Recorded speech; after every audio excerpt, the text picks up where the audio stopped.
আসসালামু আলাইকুম ওয়া রাহমাতুল্লাহ। আজ এই ভিডিওতে আলোচনা করার চেষ্টা করব আপনাকে কে জাদু করেছে, তাকে চেনার উপায় কি? তাকে কি কোনো চেনার উপায় রয়েছে?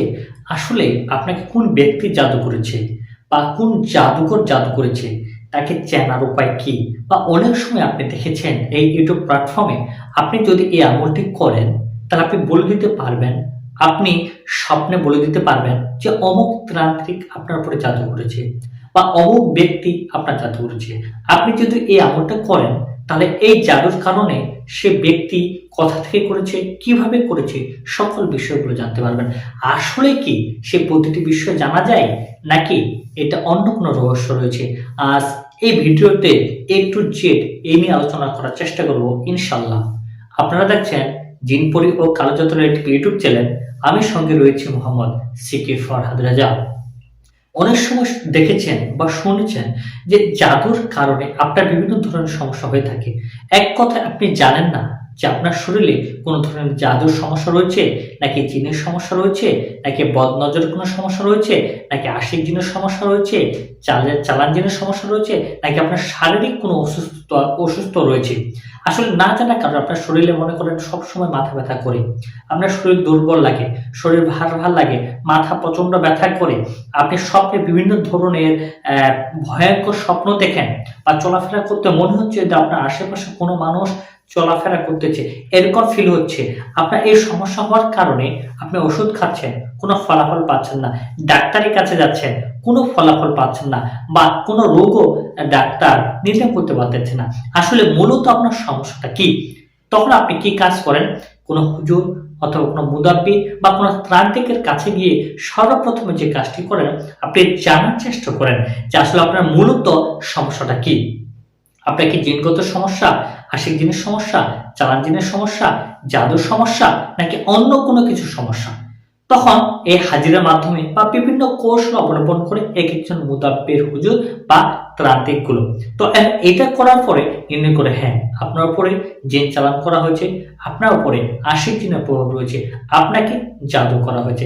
এই জাদু করার কারণে আপনার কর্মের বাধা, আপনার ব্যবসা হচ্ছে না, আপনার বাড়ির মধ্যে অশান্তি রয়েছে, আপনার দোকানে ব্যবসা বাণিজ্য একবারে কমে গেছে, এ টু জেড এই পরিবারের যে আপনার অশান্তি সৃষ্টি হয়েছে, পরিবারের মধ্যে যে আপনার ঝগড়া বিবাদ চলতেছে, সবকিছু আপনার জাদুর কারণে।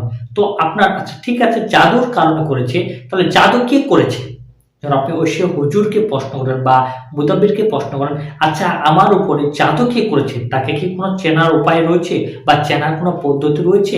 তখন মুদাব্বির বলেন, হ্যাঁ অবশ্যই আছে। সেটা কি? তো আপনার আত্মীয় মধ্যে, নিকটতম আত্মীয়র মধ্যে এটা আপনাকে কি করেছে, আপনার উপরে জাদু করেছে, আপনার বাড়ির মধ্যে জাদু করেছে, এই কারণে আপনার এই সমস্যাগুলো হচ্ছে। কারণ আপনার বাড়ির আশেপাশে বা কোনো নিকটতম আত্মীয়র মধ্যে যে কোনো বিষয় নিয়ে একটু দ্বন্দ্ব হতে পারে বা একটু সমস্যা থাকতে পারে, সাথে সাথে তার প্রতি আপনার ডাউট, আপনার ডাউট করে ফেলেন, হ্যাঁ সেই আমাকে আমার উপরে জাদু করেছে। কারণ সামান্য একটা বিষয় নিয়ে তার সাথে আমার ঝগড়া হয়েছিল, তার সাথে আমার বিবাদ হয়েছিল, সে আমার উপরে জাদু করেছে। তখনই আপনি তার সে আরো তার আপনাদের একটা সম্পর্ক ছিল, সেটা আগে ছিন্ন হয়ে গেছে, এটা আরো আপনি তারপর রাগান্বিত হয়ে যান, বা একবারে আপনার আত্মীয়তা বা একটা রক্তের বন্ধন যে ছিল সেটা একবারে বিচ্ছিন্ন হয়ে গেল। সেটা ভাইয়ের মধ্যে হতে পারে, বা প্রতিবেশীর মধ্যে হতে পারে, বন্ধুর মধ্যে হতে পারে, এইরকম ধরনের সমস্যা হয়ে থাকে। আসলে ভাই আমি আপনাকে জিজ্ঞাসা করতে চাচ্ছি, আপনি যে আমার কথার পরে, কোনো মুদাব্বিরের কথা পরে, কোনো হুজুরের কথা পরে, কোনো ত্রান্তিকের কথার উপরে বিশ্বাস করলেন সে আপনাকে জাদু করেছে, যদি সে জাদু না করে থাকে, যদি সে আপনার প্রতিবেশী আপনার উপরে জাদু না করে, তাহলে তারপরে তো আপনি যতদিন বেঁচে থাকবেন তার সাথে আপনি একটা দ্বন্দ্ব হয়ে গেল। এক কথায় ইবলিশ শয়তান এবং কিছু দুষ্ট খারাপ জিনের কাজ হচ্ছে কিভাবে আমাদের মানুষের মধ্যে বিবাদ সৃষ্টি করা যায়, কিভাবে রক্তে রক্তে মানুষের যে রক্তের সম্পর্ক রয়েছে সেটা ছিন্ন করা যায়, কিভাবে নিকটতম আত্মীয় স্বজনকে বিচ্ছিন্ন করা যায়, কিভাবে মানুষের মধ্যে একবারে ফাঁসার সৃষ্টি করার মাধ্যমে এটা দূর করা যায়। হ্যাঁ তাই বলে কি আমি বলতে চাচ্ছি না, আপনি প্রশ্ন করতে পারেন মানুষ মানুষের প্রতি জাদু করে না, করে, মানুষ মানুষের প্রতি জিন চালন করে না, করে, কিন্তু আপনি যাকে ডাউট করছেন তাকে এক কথায় নির্দিষ্ট ভাবে কেউ বলতে পারবে না যে আপনার উপরে কে জাদু করেছে। সেটা অনুমান করে বা যে কোনো কৌশলে সে বলুক না কেন, সেটা একবারে নির্দ্বিধায় 100% শিওর হয়ে কেউ বলতে পারবে না। এই জন্য আপনাদের কাজ হচ্ছে যে বিভিন্ন সময় আপনি ভিডিও দেখেন যে হ্যাঁ, এই আমলটি করলে আপনি চিনতে পারবেন কে আপনার উপরে জাদু করেছে, কোন ত্রান্তিক আপনার উপরে জাদু করেছে, কোন হুজুর আপনার উপরে জাদু করেছে, আপনার ভাই জাদু করেছে নাকি আপনার প্রতিবেশী, কে আপনার উপরে জাদু করেছে। যখন এই চক্করে আপনি পড়ে যান তখন বিভ্রান্তির মধ্যে পড়ে যান। আমি আজকে যদি এখানে যে আমলটা দিব, যদি বলে দিই এই আমলটা যদি আপনি করেন, স্বপ্নের মাঝে আপনি দেখতে পাবেন যে কে আপনাকে জাদু করেছে। স্বপ্নের মাঝে অটোমেটিক্যালি সে মানুষটার প্রতিচ্ছবি আপনি দেখতে পাবেন। কিন্তু এই আমলটি করার পরে রাতের ঘুমানোর পূর্বে আপনি অবশ্যই কল্পনা করবেন যে আমার কে কে শত্রু রয়েছে, কে কে আমার ক্ষতি করতে পারে। অটোমেটিক্যালি তাদের ছবি আপনি স্বপ্নের মধ্যে দেখতে পাবেন। তাই বলে কি তারাই জাদু করেছে? না। এক কথায় দেখেন, এটা আলিমুল গায়ব, এটা একমাত্র আল্লাহ জানে কে জাদু করেছে, কি কি কারণে করছে এটা তো আপনি জানেন কি কারণে, কিন্তু কে করেছে এটা আল্লাহ ছাড়া পৃথিবীর কেউ জানে না, এবং যে করেছে সে ছাড়া এটা কেউ জানে না। এই জন্য মূলত আমাদের কাজ হচ্ছে যে কোনো মুদাব্বির, কোনো হুজুর বা আমার পরে ডিফেন্ড করার পরে কারোর প্রতি শক না করা, কারোর প্রতি আমরা বিরাজ না হওয়া, যে আমাদের নির্দিষ্ট করে না ধরা যে সে আমার উপরে জাদু করেছে। এমন কোনো আমল নেই যে আমলের মাধ্যমে আমরা 100% শিওর যে হ্যাঁ সে জাদু করেছে। হ্যাঁ, এরকম কিছু আমল রয়েছে যে আমলগুলো আপনার পক্ষে করা সম্ভব নয়। হ্যাঁ, আপনি বলতে পারবেন, কিন্তু এটা 100% এই আমলগুলো আপনাদের পক্ষে করা সম্ভব না। এখন প্রশ্নটা হচ্ছে, যখন করা সম্ভব না, তো এখন আমি যদি জানতে পারি যে আমার উপরে কে জাদু করেছে, তাহলে সে মানুষদের কাছ থেকে আমি সতর্ক থাকতাম, বা সে আত্মীয় কাছ থেকে আমি সতর্ক থাকতাম। তাহলে এটা জানা কি কোনো উপায় বা পদ্ধতি নেই? হ্যাঁ, এটা জানার বা পদ্ধতি যেটা হচ্ছে, এক কথায় আপনি প্রতিটি মানুষের কাছ থেকে সতর্ক থাকবেন। সেটা আপনার প্রতিবেশী হতে পারে, আপনার বাড়ির মানুষ হতে পারে, বহিরাগত কোনো মানুষ হতে পারে, আপনার বন্ধু বান্ধব হতে পারে। যে এক কথায় সবার কাছ থেকে আপনাকে সতর্কতা অবলম্বন করতে হবে। কারণ সতর্কতা অবলম্বন করলে পরবর্তীতে আপনি কোনো বিপদে পড়বেন না। আজকে আপনি নির্দিষ্ট একটা ব্যক্তির নাম আমি বলে দিলাম, কোন হুজুর বলে দিল, তার কাছ থেকে আপনি সতর্ক থাকলেন, কিন্তু অপর যে প্রতিবেশী মানুষগুলো রয়েছে, অপর যে আপনার আত্মীয় স্বজন গুলো রয়েছে, তারা যে ক্ষতি করবে না, এটা কি গ্যারান্টি আছে? এটা কি কোনো গ্যারান্টি আছে যে তারা ক্ষতি করবে না? আর মূলত প্রশ্ন হচ্ছে সব সময় কোরআন সুন্নাহ আলোকে নিজেকে প্রোটেক্ট দেওয়া, এমন ভাবে প্রোটেক্ট নেওয়া যে যেন কোনো ব্যক্তি, কোনো জাদুকর জিন যেন আপনার কোনো ক্ষতি না করতে পারে, কোনো তান্ত্রিক যেন আপনার কোনো ক্ষতি না করতে পারে। এভাবে আপনি প্রোটেক্ট নেন।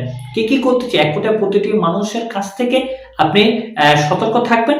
দ্বিতীয়ত যে বিষয়টি হচ্ছে, আপনি নিজেকে প্রোটেক্ট নেবেন। কোরআন সুন্নাহ আলোকে আমল আছে, এই আমলগুলো করলে যতই জাদু করুক না কেন, কোনো জাতি আপনার শরীরে পড়ে কোনো প্রভাব পড়বে না। যতই শক্তিশালী জিন হোক না কেন, সে কোনো জিন আপনার শরীরে কোনো ক্ষতি করতে পারবে না।